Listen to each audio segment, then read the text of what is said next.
கிரகங்கள் வச்சு சொல்றப்ப பேசிக்காவே வந்து இந்த நான் சொல்றது ராசிகளா சொல்றேன்.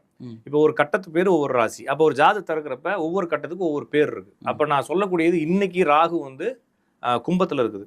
மேக்சிமம் இந்த வருஷம் ஃபுல்லாக கும்பத்தில் தான் இருக்க போகுது. ஓகேங்களா?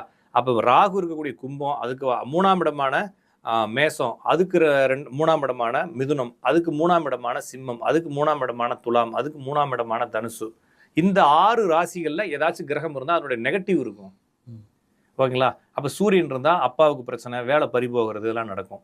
சந்திரன் இருந்தால் ஏதோ ஒரு உடம்பு பிரச்சனை, மன அழுத்தங்கள், மனப்பிரச்சனைகள், குழப்பங்கள் இருக்கும். சுக்கிரன் இருந்தால் திருமண பந்தங்களில் பிரச்சனை இருக்கும். செவ்வாய் இருந்தால் ஏதோ ஒரு கடன் பிரச்சனையில் மாட்டிக்க போகிறீங்க. குரு இருந்தால் அவமானங்கள் நிகழலாம். இந்த மாதிரி புதன் இருந்தால் ஏதோ லேண்டு டாக்குமெண்ட்டுகளில் பிரச்சனை வரும்னு சொல்லலாம். மீதி இருக்கக்கூடிய 6 ராசிகளில் என்ன கிரகம் இருந்தாலும் அதனுடைய பாசிட்டிவ் தான் அந்த வருஷம் நடக்கும். அப்போ சூரியன் இருந்தால் வேலை கிடைக்கிறது, புதிய தொழில்களை ஆரம்பிக்கிறது, குழந்தை பிறக்கிறது. சந்திரன் இருந்தால் ஏதோ ஒரு இடமாற்றங்கள், பயணங்கள், வீடு கட்டுறது, பயணங்கள் படுறது, கார்